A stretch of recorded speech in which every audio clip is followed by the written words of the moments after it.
Hindi ito basta-bastang papel. Ang mga salitang nakaimprenta rito ay malamig, matigas, at walang pakiramdam. Petition for divorce. Ang bigat ng mga salitang iyon ay tila mas matimbang pa sa sanggol na mahimbing na natutulog sa kanyang mga braso. Si Lyra, ang kanilang munting anghel. Ilang sandali pa lang ang nakalipas, ang buong mundo ni Eliana ay umiikot lamang sa payapang silid na ito. Ang amoy ng baby powder, ang mahinang tunog ng paghinga ni Lyra, at ang ginintuang sikat ng araw na tumatagos sa bintana. Pinangarap niya ang pamilyang bubuuin nila ni Marco. Isang pamilyang matatag, puno ng pagmamahal, isang tahanan na itatayo nila. Literal at makasagisag ng magkasama. Ngayon, ang pangarap na yon ay gumuho sa isang pirasong papel. Narinig niya ang pagbukas ng pinto sa ibaba, sinundan ng mga yabag na alam niya. Ngunit may kakaiba sa tunog nito ngayon. Mas madiin, mas mayabang. Hindi ito ang mga yabag ng asawa niyang umuuwi sa kanya, kundi ng isang estrangherong pumapasok sa kanyang teritoryo. Napahigpit ang hawak niya kay Lyra na tila ba kaya siyang protektahan ng munti nitong katawan mula sa sakit na paparating. Pumasok si Marco sa silid. Nakasuot ito ng mamahaling itim na suit. Perpekto ang pagkakaayos ng buhok at ang mga mata nito. Ang mga matang dati tinititigan siya ng may paghanga ay ngayoy kasing lamig ng bakal. Sa likod nito, isang anino ang sumunod, si Isabela. Ang kanyang masipag at laging nakangiting assistant. Ngunit ngayon, wala ang nangiting iyon. Sa halip, isang banayad na ngisi ng tagumpay ang nasa labi nito habang bahagya nitong hinahaplos ang sariling tiyan. Isang tiyan na mas malaki na ngayon. Bumagsak ang puso ni Eliana. Ang bawat piraso ng palaisipan ay dahan-dahang nabubuo sa kanyang isipan at ang larawang nabuo ay isang bangungot. Marco? Halos pabulong na, sabi ni Eliana. Ang boses niya'y basag. Anong ibig sabihin nito? Itinuro ni Marco ang sobre na nakapatong sa mesa. Ang sobreng naglalaman ng papel na sumira sa lahat. Malinaw naman siguro, Eliana. Sabi niya, ang boses ay walang anumang emosyon. This is the end. Kailangan ko ng isang pamilyang nakatingin sa hinaharap, isang pamilyang moderno, at hindi ka na bahagi ng planong yon. Hinaharap? Moderno? Ang mga salitang yon ay parang mga punyal na tumusok sa kanyang puso. Ang lahat ng ibinigay niya, ang pagsasakripisyo niya sa kanyang karera bilang isang mahusay na heritage conservation architect para suportahan ang pangarap ni Marco na magtayo ng mga naglalakihang gusali. Lahat ba yon ay para lang ituring na nakaraan? Ang ating pamilya, si Lyra, hindi ba ito ang hinaharap? Nanginginig niyang tanong. Isang mapaklang tawa ang kumawala kay Marco. Si Lyra ang hinaharap ko, pero hindi sa tabi mo. Masyado kang sentimental, Eliana. Masyado kang nakakapit sa nakaraan, sa mga lumang bato, sa mga lumang istruktura. Hindi iyan ang buhay na gusto ko para sa anak ko. Lumapit si Isabela sa tabi ni Marco at sa unang pagkakataon ay nagsalita. Sir Marco needs a partner who understands progress. Napatingin si Eliana sa tiyan ni Isabela at pagkatapos ay sa mga mata ni Marco. Doon, nakita niya ang kumpirmasyon, ang katotohanang mas masakit pa sa mismong katotohanan ng paghihiwalay. Kaya pala, sabi ni Eliana, isang butil ng luha ang pumatak mula sa kanyang mata at tumama sa kumot ni Lyra. Lahat ng ito ay isang kasinungalingan. Inilapag ni Marco ang isang tseke sa ibabaw ng sobre, isang halagang napakaliit kumpara sa yaman na tinulungan niyang buuin para dito. That's a generous settlement, sabi ni Marco. For your services, tanggapin mo na lang para mapadali ang lahat. Naramdaman ni Eliana ang pag-akyat ng galit sa kanyang dibdib. Pinapawi ang matinding kalungkutan. Tiningnan niya ang papel, ang tseke, At pagkatapos ay diretsong tumingin sa mga mata ni Marco. Hindi ko kailangan ng pera mo. Nagbago ang ekspresyon ni Marco. Ang pagkawalang bahala ay napalitan ng inis. Huwag mong gawing mahirap ang sitwasyon, Eliana. Umalis na kayo, mariin niyang sabi. Niyakap ng mahigpit si Lyra. Naglakad si Marco palapit sa kanya. Ang bawat hakbang ay tila isang babala. Huminto ito sa kanyang harapan. Ang anino nito'y tumatabon sa kanya at sa kanyang anak. Pirmahan mo na, Eliana. Mahina, ngunit madiin niyang sabi. Kung hindi, mawawala sa iyo ang lahat. Huminga ito ng malalim at ibinagsak ang huling salita na tuluyang dumurog sa natitirang pag-asa sa puso ni Eliana. Pati si Lyra. Parang isang mahabang bangungot ang biyahe papunta sa apartment ni Celia. Hindi matandaan ni Eliana kung paano siya nakapagmaneho. Ang tanging alam niya lang ay ang bigat ng katawan ni Lyra sa kanyang mga braso ang nag-iisang bagay na nagpapanatili sa kanya sa kasalukuyan. Ang lahat sa paligid niya ay malabo at walang saysay. Nang bumukas ang pinto, ang mukha ni Celia na puno ng pag-aalala ang sumalubong sa kanya.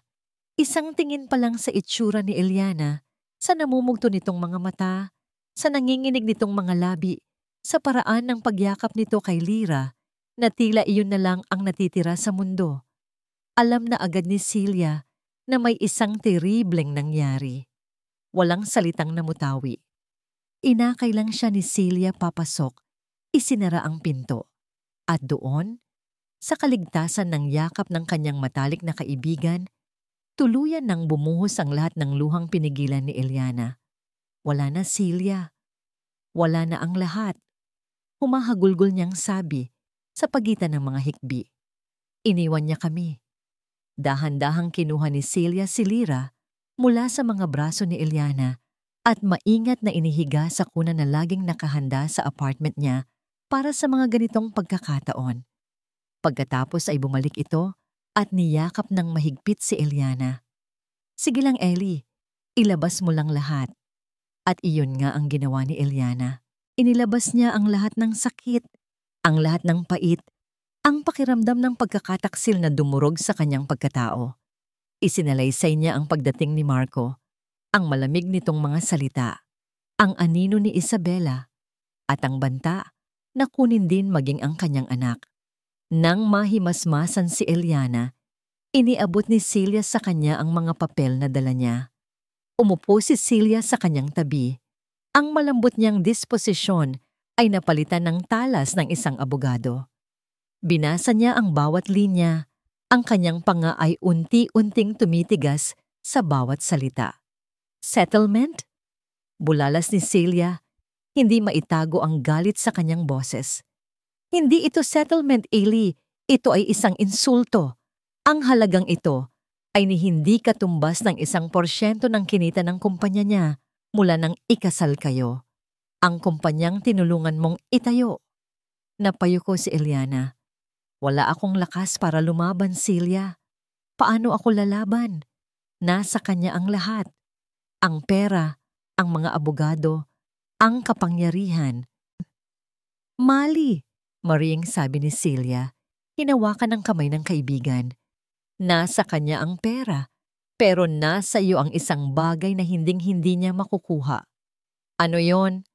Mahinang tanong ni Eliana. Ang iyong sarili. Tumingin si Celia sa mga mata ni Eliana. Ellie, naaalala mo ba noong nasa kolehiyo pa tayo? Noong ipinagtanggol mo ang lumang bahay na yon sa eskolta mula sa mga developer? Halos hindi ka natutulog. Ang iyong mga mata ay nagniningning habang ipinapaliwanag mo ang kahalagahan ng bawat ladrilyo, ng bawat ukit sa kahoy. Ikaw ang pinakamagaling sa klase natin. Isang tunay na alagad ng sining. Isang maikling alaala ang sumagi sa isip ni Eliana. Ang amoy ng lumang libro sa library, ang bigat ng mga blueprints sa kanyang mga kamay, ang apoy sa kanyang puso habang ipinaglalaban ang mga istrukturang walang boses. Isang apoy na matagal nang pinatay ni Marco. Isang apoy na tinawag niyang sentimental At hindi praktikal, kinuha na niya ang kinabukasan na pinlano mo kasama siya. Pagpapatuloy ni Celia, ang kanyang boses ay puno ng paninindigan. Huwag mong hayaang kunin din niya ang nakaraan mo, ang pagkatao mo. Tumingin si Celia sa natutulog na si Lyra at pagkatapos ay bumalik kay Eliana. Gamitin mo ang mismong bagay na hinahamak niya para talunin siya. Ang mga salitang iyon ay tumagos sa puso ni Eliana. Isang bagay ang tila na buhay sa loob niya. Isang maliit na baga na nagsisimulang mag-apoy muli. Tumayo siya at lumapit sa luma niyang portfolio na nakatago sa isang sulok ng apartment ni Celia. Isang relikya mula sa buhay na matagal na niyang tinalikuran. Binuklat niya ito at mula sa loob ay nahulog ang isang luma at medyo lukot na calling card. Ginenga Rosario VDA de Leon. Proyekto, restorasyon ng tahanan ng mga De Leon. Naalala niya ang matanda. Isang may bahay na desperadong gustong isalba ang ancestral house ng kanilang pamilya, ngunit walang mahanap na arkitekto na may puso para sa mga lumang istruktura sa panahon ng nagtataas ang mga kondominium. Tinitigan ni Eliana ang card, pagkatapos ay tumingin kay Lyra na mahimbing ang tulog. Ito na ang simula. Ang unang hakbang, ang unang ladrilyo sa pagbuo muli ng kanyang nawasak na buhay. Kinuha niya ang kanyang cellphone. Nanginginig ang kanyang kamay habang tinatype ang numero. Sandali siyang nag-alinlangan. Ang takot ay muling gumapang sa kanyang puso. Ngunit pagkatapos ay muli niyang tiningnan si Lyra. Huminga siya ng malalim at sa pagbuga ng hangin ay tila inilabas niya ang lahat ng takot. Ang nanginginig niyang kamay ay tumigil. Pinindot niya ang call button. "Hello po," sabi niya. Ang kanyang boses ay bahagyang garalgal pa, ngunit sa kanyang mga mata ay may bagong determinasyon. "Nagsasalita po ba ako kay Gong De Leon? Ito po si Architect Eliana Cruz. Gusto ko po sanang pag-usapan ang proyekto." Mula sa pinakatuktok ng Villanueva Tower, ang buong syudad ay parang isang maliit na laruan lamang sa paningin ni Marco Villanueva. Ang mga gusali, ang mga sasakyan, ang mga taong gumagalaw sa ibaba. Lahat ay bahagi ng kanyang kaharian. Ang bawat bagong istrukturang itinatayo ay isang testamento sa kanyang kapangyarihan, sa kanyang pananaw, ang progress. Iyon ang kanyang Diyos. Huminga siya ng malalim, ninamnam ang malamig at payapang hangin sa loob ng kanyang opisina. Ito ang mundo niya. Malinis, organisado, walang puwang para sa mga sentimental na bagay na kumakapit sa nakaraan. Mga bagay na tulad ni Eliana. Para sa kanya, ang pag-alis kay Eliana ay hindi isang pagtataksil, kundi isang corporate decision, isang pag-aalis ng isang non-performing asset. Mahusay si Eliana sa simula, isang perpektong asawa para sa isang CEO na paakyat pa lang. Ngunit habang lumalaki ang kanyang imperyo, nanatili itong nakakapit sa kanyang mga lumang pangarap. Mga pangarap na gawa sa lumang bato at nabubulok na kahoy, isang pabigat. Dahan-dahang bumukas ang pinto at pumasok si Isabela. May dalang isang tasa ng bagong timplang kape. Ang bango nito ay humalo sa amoy ng leather at success sa loob ng opisina. "Your coffee, Sir Marco," sabi niya sa malambing na boses. Ngumiti si Marco at tinanggap ang kape. Hinaplos niya ang pisngi nito. "Salamat. How's our little prince?" Tanong niya. Ang tingin ay bumaba sa umbok sa tiyan ni Isabela. "He's strong, just like his father," sagot ni Isabela, ang kanyang mga matay nagniningning sa paghanga. Ito ang kailangan niya. Isang babaeng nakatingin sa parehong direksyon. Isang babaeng naiintindihan na ang legacy ay hindi nakikita sa pagtingin sa nakaraan, kundi sa pagbuo ng hinaharap. At isang anak na lalaki, ang tagapagmana ng lahat ng kanyang itatayo. Isang perpektong pamilya, isang modernong pamilya. Tumunog ang kanyang telepono. Ang pangalan ng kanyang abogado ang lumabas sa screen. Attorney Reyes. Sagot niya, ang boses ay bumalik sa pagiging seryoso. Sir Marco, natanggap na ng kampo ni Mrs. Cruz ang mga papeles. Ayon sa source ko, pumunta siya sa kaibigan niyang abogado, si Celia David. Napangisi si Marco. Inaasahan ko na yan. Gawin mo ang lahat para patunayan na she is emotionally unstable. Gamitin mo ang pag-alis niya sa bahay. Gamitin mo ang pagiging obsessed niya sa mga lumang bagay. I want full custody. Gusto kong lumaki ang anak ko sa isang successful na environment, hindi sa loob ng isang museo. Masusunod, sir? Ibinaba ni Marco ang telepono. Ang laban na ito ay tapos na bago pa man magsimula. Maya-maya, pumasok ang isa sa kanyang mga project manager. Sir, may maliit na update lang po. Ano yon? Tanong ni Marco. Hindi inaalis ang tingin sa syudad sa labas ng bintana. Tungkol po sa asawa ninyo, kay Ma'am Eliana. May tinanggap po siyang maliit na proyekto. Isang restoration project para sa isang lumang bahay sa Quezon City. Nilingon siya ni Marco at pagkatapos ay isang malakas na tawa ang kumawala mula sa kanya. Hindi tawa ng tuwa, kundi tawa ng panghahamak. Isang lumang bahay? Ulit niya. Hayaan mo siya. Hayaan siyang maglaro sa kanyang mga lumang laruan. Kailangan niya ng paglilibangan habang inaayos natin ang mga papeles. Tumango ang manager at akmang aalis na. Teka, pigil ni Marco. May naalala siyang isang mas malaking laro. Isang mas mahalagang tropeo. Bantayan mo pa rin siya, utos niya.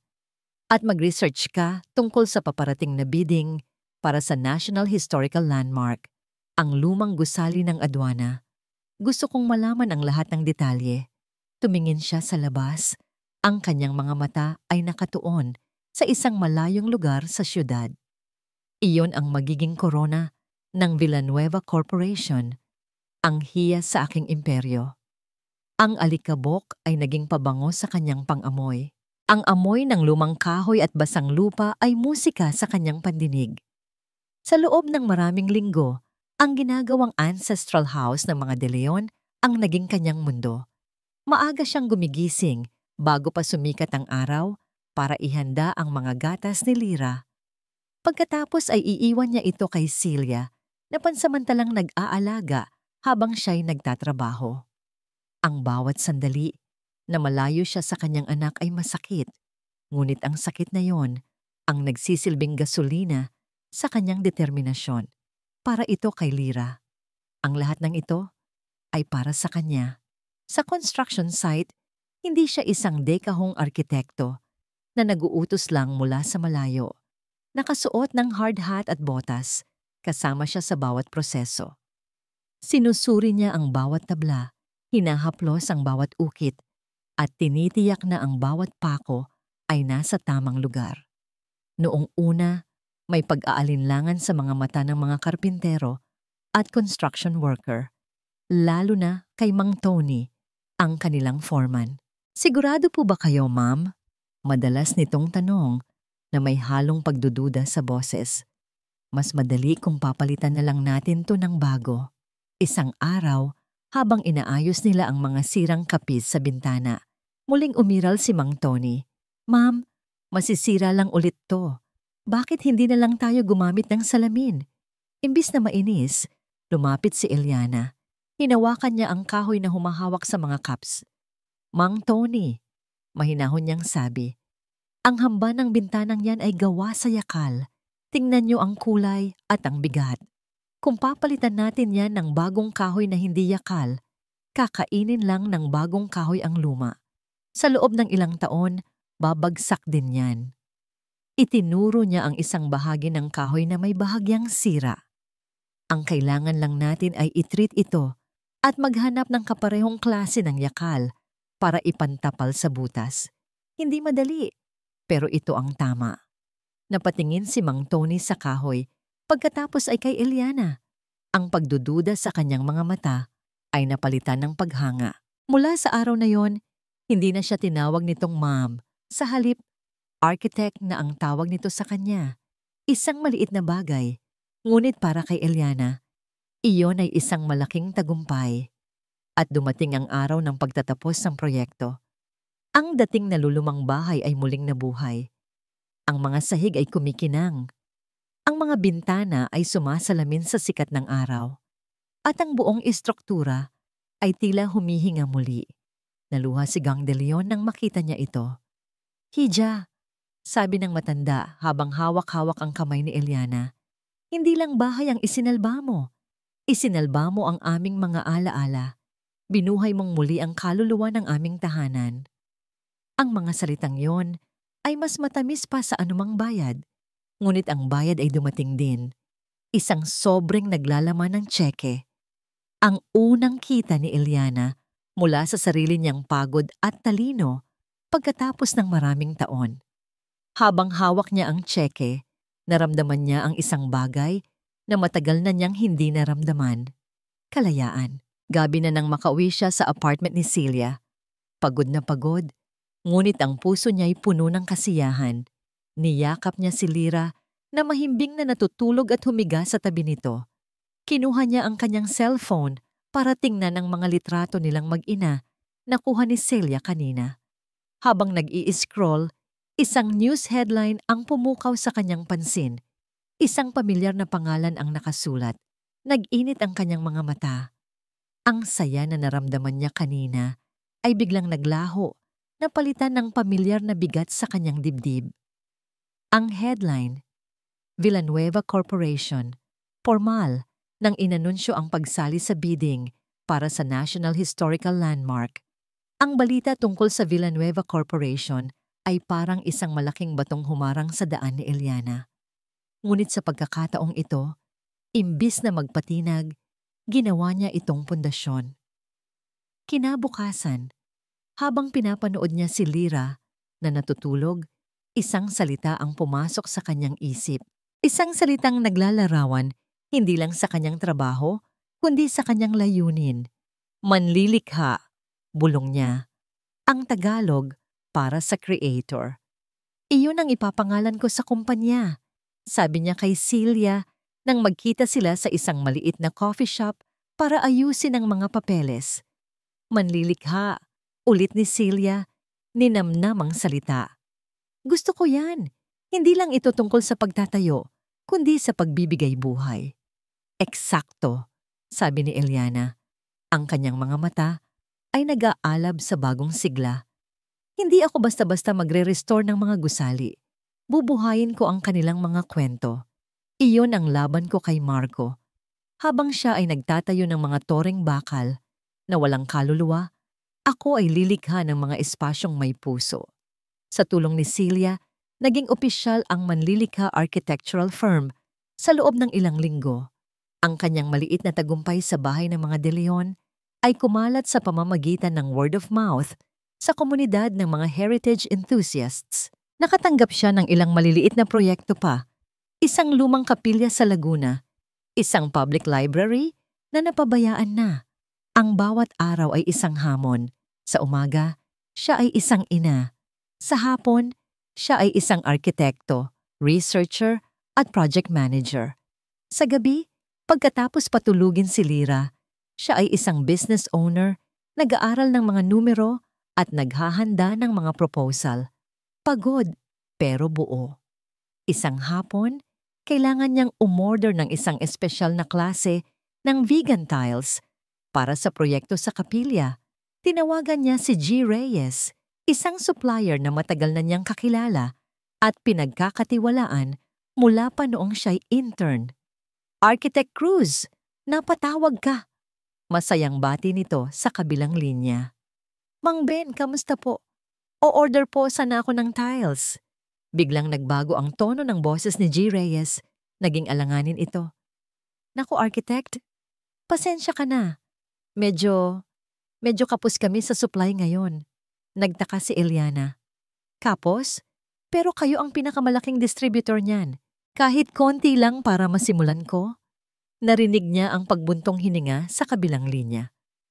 Pasensya na talaga, architect. Baka sa iba ka na lang muna kumuha. Nagbago lang bigla ang priorities ng kumpanya. Pagkatapos ng tawag, Napaupo si Eliana. Hindi ito nagkataon lang. Ang pag-iwas sa kanyang tanong, ang pilit na dahilan. May mali. Sinubukan niyang tawagan ang dalawa pang supplier. Pareho ang naging sagot. Vague excuses. Bigla ang pagkansela. Habang nakatitig sa kanyang telepono, isang malamig na katotohanan ang gumapang sa kanyang pagkatao. Hindi ito tungkol sa supply. Hindi ito tungkol sa negosyo.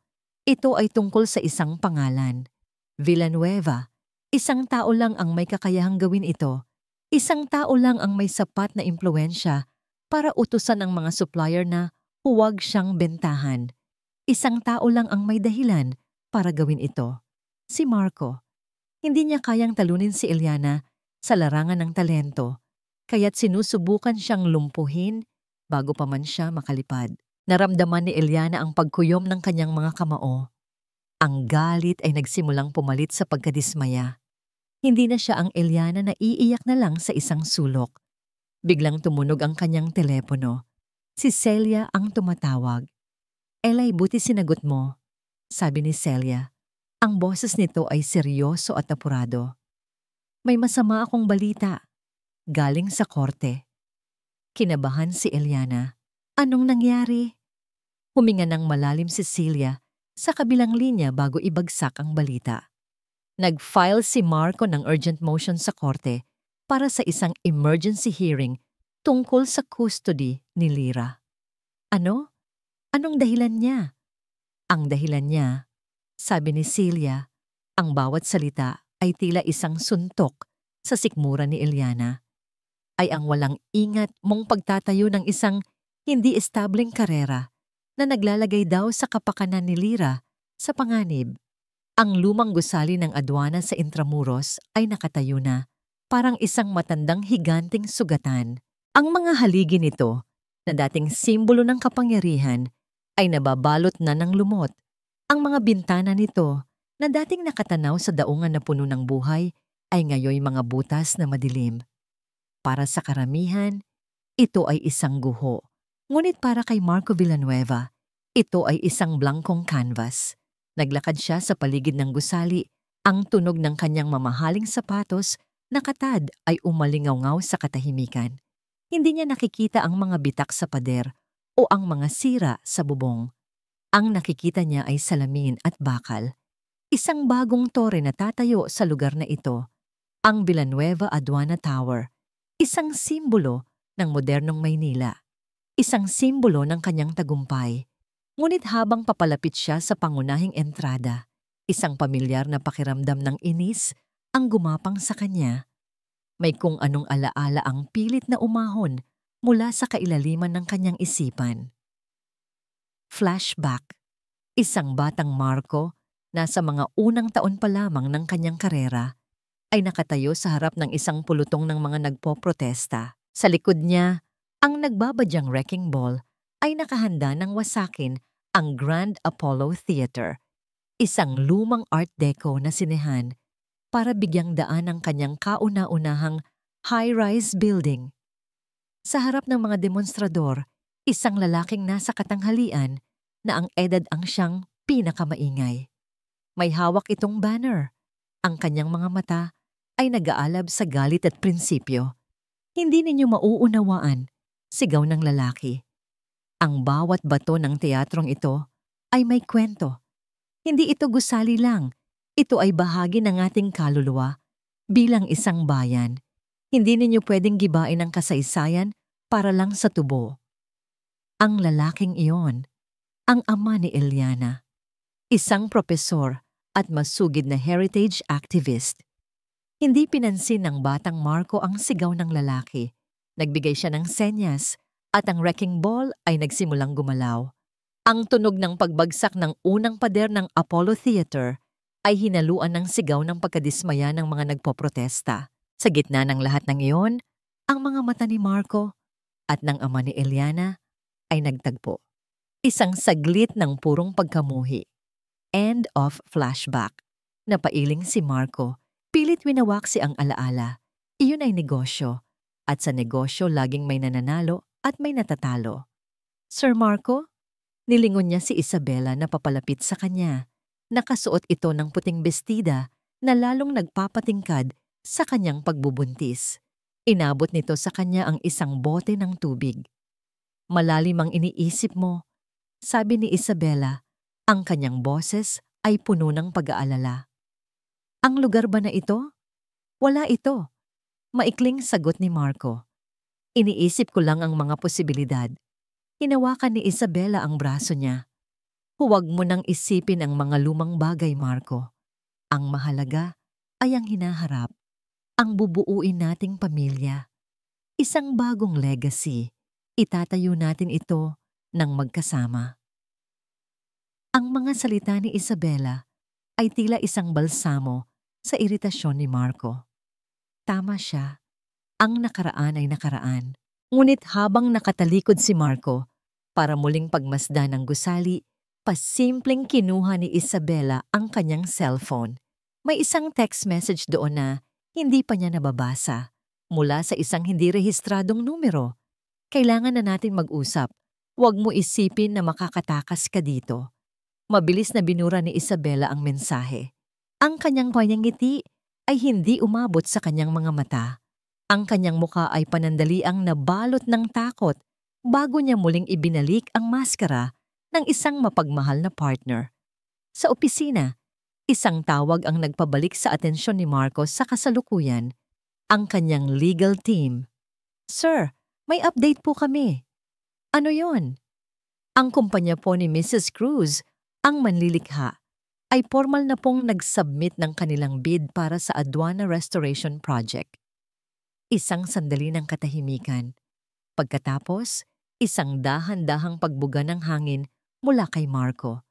Ang inis na naramdaman niya kanina ay bumalik. Mas matindi, mas personal. Hindi ito nagkataon lang. Ito ay isang direktang hamon. Isang paglapastangan sa mismong pundasyon ng kanyang mga prinsipyo.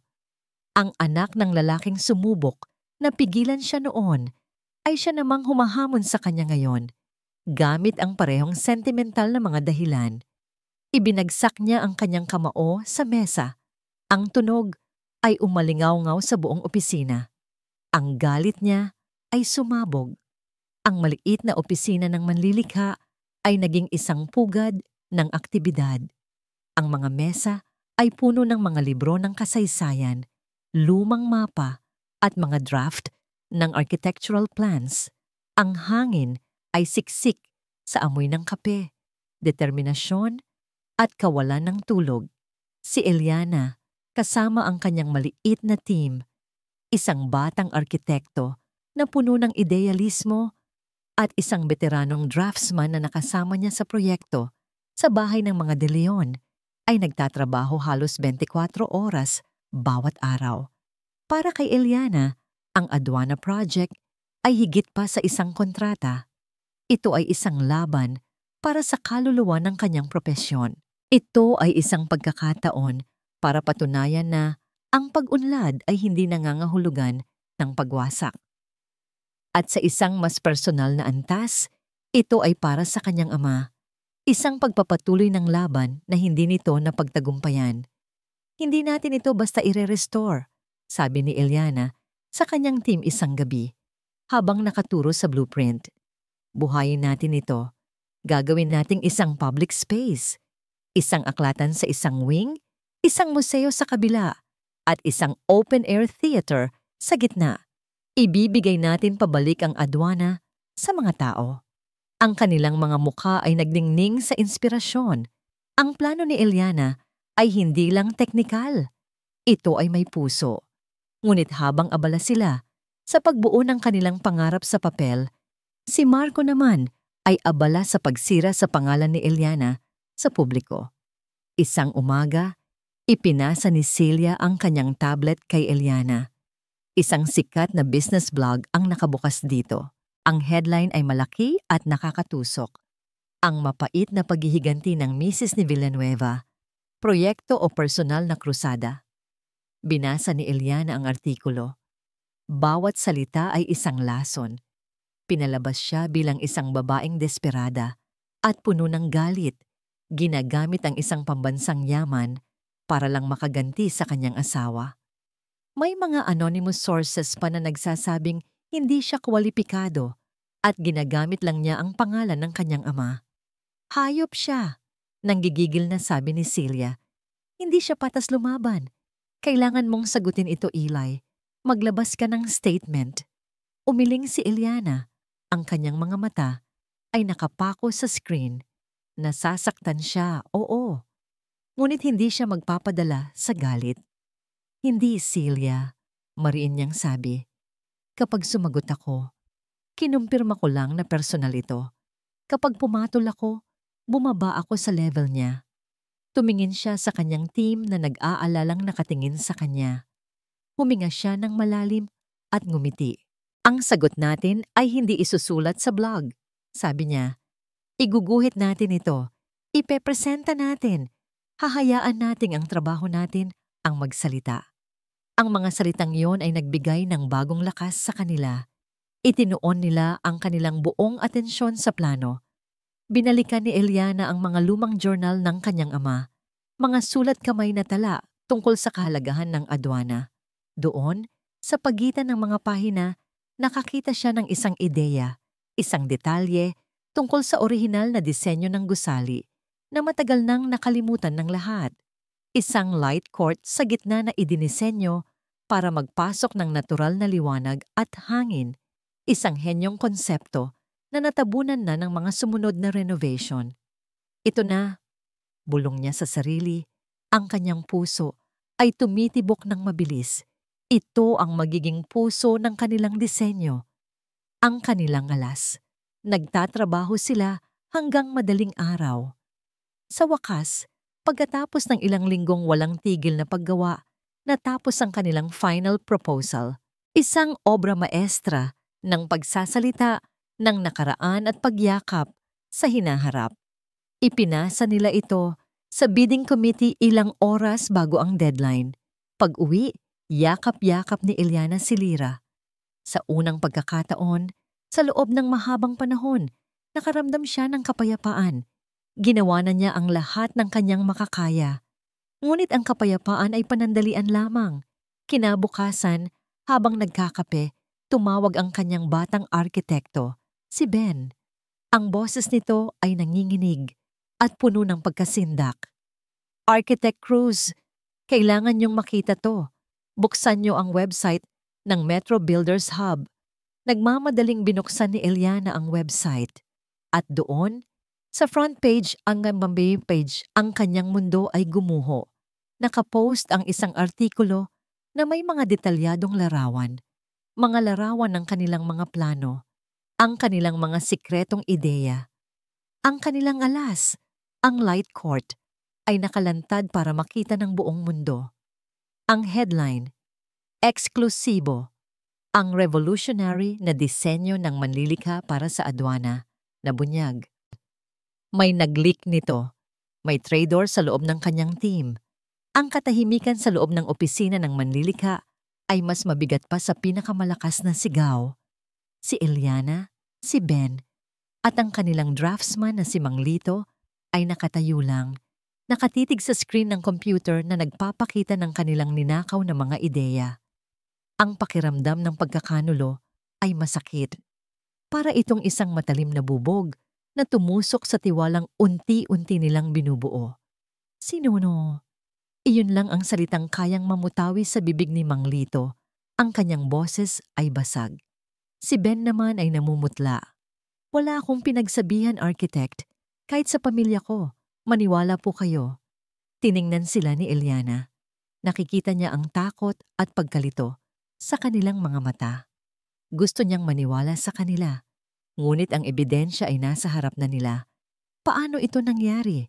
Ang mas masakit pa, ang mga komento sa ilalim ng artikulo ay brutal. May mga nagsasabing ambisyoso ang disenyo, masyadong mahal, at imposible. Ang iba naman ay pinupuri ito, ngunit ang papuri ay parang asin na ibinubudbud sa sariwang sugat dahil alam nilang hindi na ito sa kanila. Habang pinipilit ni Eliana na pakalmahin ang kanyang team at isipin ang susunod na hakbang, tumunog ang kanyang cellphone, isang kilalang investor na nagpakita ng interes. sa pagpondo sa manlilikha kung mananalo sila sa bidding. Eliana, sabi ng boses sa kabilang linya, walang paligoy-ligoy. Nakita ko ang leak. Masyadong magulo. Masyadong kontrobersyal. I'm pulling out. Pasensya na. Hindi pa man nakakasagot si Eliana, ibinaba na nito ang tawag. Isa-isang dumating ang mga dagok. Ang isa pang investor ay nag-back out. Ang isang supplier na nangako ng eksklusibong materyales ay biglang hindi na makontak. Ang pundasyong itinatayo niya ay gumuho sa loob lamang ng ilang oras. Ngunit ang pinakamatinding dagok ay dumating ng gabing iyon. Habang pinapanood niya ang balita sa TV, lumabas ang isang live press conference. Si Marco Villanueva, nakatayo sa isang eleganteng entablado. Sa likod niya ay isang malaking screen. Ang Villanueva Corporation ay naniniwala sa pag-unlad na may respeto sa nakaraan. Mayabang na sinabi ni Marco sa mga reporter. Kaya naman, ipinagmamalaki kong ipakita sa inyo ang isang sulyap sa aming pananaw para sa bagong adwana. Sa screen sa likod niya, lumitaw ang isang 3D rendering ng kanyang disenyo. Isang makintab na turing salamin, Ngunit sa gitna nito, sa mismong puso ng disenyo ay isang pamilyar na konsepto. Isang malawak na open space, isang atrium na nagpapapasok ng liwanag. Hindi ito eksaktong kopya ng light court ni Eliana, ngunit ang inspirasyon ay halatang halata. Kinuha ni Marco ang kanyang ideya, binago ito at inangkin na parang sa kanya. Ginawa niyang mas komersyal, mas magarbo, mas Villanueva, napatayo si Eliana, ang kanyang mga kamay ay nanginginig sa galit at kawalan ng pag-asa. Hindi lang ninakaw ni Marco ang kanyang plano. Dinungisan nito ang mismong kaluluwa ng kanyang ideya. Ang kapal ng mukha niya, bulong niya sa sarili. Sa gitna ng kanyang pagkagapi, muling tumunog ang kanyang cellphone. Si Celia. Eli, may problema, sabi ng kaibigan. Ang boses ay nagmamadali. Tumawag ang abogado ni Marco. Gagamitin daw nila ang mga blog article na to, ang pagkalik ng mga plano mo, bilang ebidensya sa custody hearing. Papalabasin nilang pabaya ka na hindi mo kayang humawak ng isang kumpanya, kaya paano mo pa raw maaalagaan si Lyra? Doon na tuluyang bumigay si Eliana. Napaupo siya sa sahig. Ang lahat ng lakas na inipon niya sa loob ng mga nakaraang buwan-buwan ay biglang naglaho. Tiningnan niya ang mga blueprint na nakakalat sa sahig. Tiningnan niya ang larawan ni Lyra sa kanyang wallet. Ang lahat ay parang nawawalan ng saysay. Ninakaw ang kanyang mga ideya. Iniwan siya ng kanyang mga investor. Ang kanyang pangalan ay dinungisan. At ngayon, ang pinakamalaki niyang takot ay malapit ng magkatotoo. Ang pagkawala ng kanyang anak. Nasa kanya na ang lahat, Marco. Nanalo ka na. Napayuko si Eliana sa kanyang mga tuhod, mag-isa sa dilim ng kanyang opisina. At sa unang pagkakataon, mula nang umalis siya sa bahay na yon, umiyak siya. Hindi iyak ng kalungkutan, kundi iyak ng tuluyang pagkatalo. Habang nanginginig siya sa pag-iyak, nag-vibrate ang kanyang cellphone sa sahig. Isang text message mula kay Celia. Hindi niya ito pinansin sa una, ngunit nag-vibrate ito muli. Isang follow-up message na mas apurado. Eliana, kailangan mong basahin ito. Tumawag ako sa pinsan ko na nurse. May nalaman ako. Tungkol kay Isabella, basahin mo ang attachment. Ngayon. Dahan-dahan pinulot ni Eliana ang telepono. Ginamit niya ang natitirang lakas para buksan ang mensahe. Ang nakita niya ay isang larawan, isang kopya ng isang lumang medical record. Napatigil siya sa pag-iyak. Ang kanyang mga mata ay nanlaki habang binabasa ang mga detalye. Isang pangalan, isang petsa, at isang katotohanang babago sa lahat. Ang hangin sa loob ng malaking auditorium kung saan gaganapin ang final presentation ay mabigat at puno ng tensyon. Ang mga pinakamalalaking pangalan sa industriya ng real estate at architecture ay naroroon. Naroon din ang media, na parang mga buwitreng nag-aabang sa magiging resulta ng laban ni na David at Goliath. Si Eliana ay nakaupo sa isang sulok kasama si Celia. Kalmado ang kanyang panlabas na anyo, ngunit sa loob niya, isang bagyo ang nagwawala. Hawak niya ang kanyang cellphone na naglalaman ng litrato ng medical record. Ang ebidensya, ang kanyang huling alas. Sa kabilang panig ng auditorium, si Marco Villanueva ay parang isang hari sa kanyang trono. Kumpiyansa, mayabang. Katabi niya si Isabela, na ngayon ay malaki na ang tiyan, simbolo ng perpektong pamilya na ipinagmamalaki niya. Nagsimula ang presentasyon. Unang nagpresenta ang ibang mga kumpanya. Magagaling ang kanilang mga disenyo, ngunit walang bago. Pagkatapos, tinawag ang pangalan ni Marco. Ngunit bago pa man siya makatayo, dahan-dahang kinuha ni Eliana ang kanyang cellphone. Isang mabilis na pag-type at isang pindot sa send. Sa kanyang upuan, naramdaman ni Marco ang pag-vibrate ng kanyang telepono sa bulsa. Noong una, binalak niyang huwag itong pansinin. Ngunit may kung anong nag-udyok sa kanya na tingnan ito. Isang mensahe mula sa isang numerong alam na alam niya. Ang numero ni Eliana, binuksan niya ito. Walang text, isang attachment lang. Nang i-download niya ang litrato, ang buong mundo ni Marco Villanueva ay tumigil sa pag-ikot. Isang medical record mula sa isang maliit na klinika sa probinsya. Ang pangalan ng pasyente, Isabela Reyes. Ang petsa, 10 buwan na ang nakalipas. Isang buong buwan bago pa man magsimula ang kanilang relasyon. At sa ilalim ng father's name, isang pangalang hindi sa kanya. Ang lahat ay kasinungalingan. Ang modernong pamilya. Ang tagapagmana, ang mismong dahilan kung bakit niya iniwan si Eliana. Tumingala siya mula sa kanyang telepono, ang kanyang mga mata ay nanlilisik sa galit at pagkalito. Tumingin siya kay Isabela na nakangiti sa kanya, walang kamalay-malay. Ang nangiting iyon na dati nagbibigay sa kanya ng kumpiyansa ay ngayon parang isang pangiinsulto. And now, let's welcome Mr. Marco Villanueva of Villanueva Corporation. Parang mula sa malayo narinig ni Marco ang kanyang pangalan. Tumayo siya. Ang kanyang mga tuhod ay tila gelatin. Naglakad siya papunta sa entablado na parang isang zombie. Ang kanyang isip ay blanko. Nagsimula siyang magsalita, ngunit ang mga salita ay walang buhay. Ang kanyang boses, na dati puno ng awtoridad, ay nanginginig.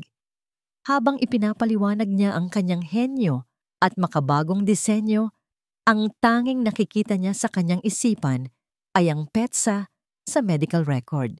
Nawala ang kanyang kumpiyansa. Nagkamali-mali siya sa mga datos. Nakalimutan niya ang mga importanteng detalye. Ang mga manonood ay nagsimulang magbulungan. Ang hari ay natumba mula sa kanyang trono sa harap ng lahat. Nang sa wakas ay natapos ang kanyang miserableng presentasyon, bumalik siya sa kanyang upuan, hindi man lang makatingin kay Isabela. Pagkatapos, tinawag ang huling pangalan. And for our final presentation, Miss Eliana Cruz of Manlilica Architectural Firm. Tumayo si Eliana. Huminga siya ng malalim. Habang naglalakad siya papunta sa entablado, naramdaman niya ang titig ng lahat. Ngunit wala na siyang pakialam sa kanila. Hindi niya binuksan ang kanyang laptop. Hindi niya ipinakita ang kanyang mga blueprint. Sa halip, nagsalita siya mula sa puso. Ang isang gusali, simula niya, ang kanyang boses ay malinaw at matatag, ay hindi lang binubuo ng bakal at semento. Ito ay binubuo ng mga alaala, ng mga kwento, ng mga pangarap. Ikinuwento niya ang kasaysayan ng aduana. Ikinuwento niya ang mga taong nagtrabaho dito. Ikinuwento niya ang kahalagahan nito sa bawat Pilipino. Ang plano ng manlilikha ay simple lang. Pagpapatuloy niya. Hindi namin ito wawasakin. Hindi namin ito babaguhin. Sa halip, pakikinggan namin ito. Hahayaan naming ang istruktura mismo ang magsabi sa amin kung paano siya gustong mabuhay muli. Ipinikit niya ang kanyang mga mata at idinetalya niya ang kanyang orihinal na plano, ang plano na ninakaw sa kanya. Ngunit ngayon, Hindi na ito parang isang teknikal na paliwanag. Ito ay parang isang tula. Isinalaysay niya kung paano papasok ang liwanag sa light court, kung paano maririnig ang tawanan ng mga bata sa gagawin nilang aklatan, kung paano muling mabubuhay ang sining sa kanilang open-air theater. Hindi na niya kailangan ng mga larawan. Ang kanyang mga salita ay sapat na para ipinta ang isang napakagandang larawan sa isipan ng lahat. Nang matapos siya, isang sandali ng ganap na katahimikan ang bumalot sa auditorium. Pagkatapos, isang tao ang pumalakpak. Sinundan ng isa pa at isa pa. Hanggang sa ang buong auditorium ay umalingaw-ngaw sa malakas na palakpakan. Alam na ng lahat. Tapos na ang laban. Ang pag-anunsyo ng nanalo ay isang formalidad na lamang. Sa kanilang pananaw na nagpapakita ng malalim na paggalang sa kasaysayan habang buong tapang na yumayakap sa kinabukasan. Ang nanalong bid para sa Aduana National Landmark Restoration Project ay napupunta sa manlilikha architectural firm. Isang malakas na hiyawan ang sumabog mula sa maliit na sulok kung saan nakaupo ang team ni Eliana. Niyakap ni Ben at Manglito si Eliana, hindi makapaniwala, habang si Celia ay tumatalon sa tuwa sa tabi nila. Sa gitna ng lahat ng ingay, isang emosyon lang ang naramdaman ni Eliana. Kapayapaan. Sa kabilang banda, walang nakapansin sa tahimik na pag-alis ni Marco Villanueva. Hinila niya si Isabela palabas ng auditorium. Ang kanyang pagkakahawak sa braso nito ay mahigpit at masakit. Sa ilalim ng malamlam na ilaw ng hallway, hinarap niya ito. Ang kanyang mukha ay isang maskara ng purong galit. "Kailan mo balak sabihin sa akin?" Mahina, ngunit puno ng bagsik niyang tanong. "Anong ibig mong sabihin, Marco?" Nanginginig na tanong ni Isabela, pilit na nagmamaang-maangan. Itinapat ni Marco ang screen ng kanyang cellphone sa mukha nito. Itong lahat. Ang buong buhay na ipinangako mo sa akin ay isang malaking kasinungalingan." Nang makita ni Isabela ang medical record, ang lahat ng kulay ay nawala sa kanyang mukha. "Marco, magpapaliwanag ako." "Magpapaliwanag?" Isang mapaklang tawa ang kumawala kay Marco. "Tapos na ang lahat, Isabela. Tapos na tayo." Tinalikuran niya ito. Iniwan siyang mag-isang umiiyak sa hallway. Ang kanyang perpektong pamilya ay gumuho. Ang kanyang engranding proyekto ay nawala. Ang kanyang imperyo ay nagsimulang magpakita ng mga bitak. Sa isang araw lang, nawala sa kanya ang lahat ng bagay na ipinalit niya kay Eliana. 6 na buwan ang lumipas. Ang lumang gusali ng Aduana ay hindi na tahimik. Ito ay puno na ng tunog ng pag-asa, ang tunog ng mga martilyo, ng mga lagari, at ng tawanan ng mga manggagawa. Si Eliana, nakasuot ng puting hard hat at may blueprint na hawak sa isang kamay, ay naglalakad sa gitna ng construction site. Siya ay kalmado, may kumpiyansa, at bawat utos niya ay ginagalang at sinusunod. Ang manlilikha ay hindi na isang maliit na kumpanya. Sila na ngayon ang pinakapinagkakatiwalaang pangalan sa larangan ng heritage conservation. Isang maliit na kamay ang humawak sa kanyang pantalon. "Mama!" Ngumiti si Eliana at binuhat ang kanyang anak, si Lyra, na ngayon ay isa ng masiglang paslit na marunong ng maglakad. "Gusto mo bang makita ang ginagawa ni Mama?" Tanong ni Eliana.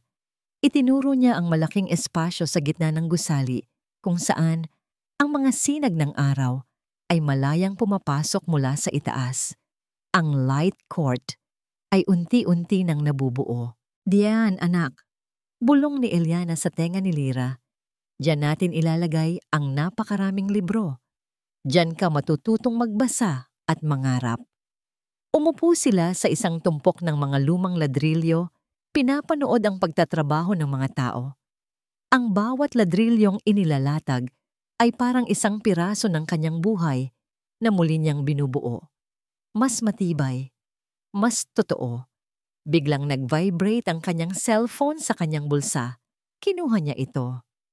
Isang hindi rehistradong numero. Alam niya kung sino iyon. Sa loob ng mga nakaraang buwan, ilang beses na itong sumubok na tumawag. Tiningnan ni Eliana ang numero. Isang mahabang sandali. Naalala niya ang sakit, ang luha, ang mga gabing walang tulog. Pagkatapos ay ngumiti siya. Isang ngiting payapa at malaya.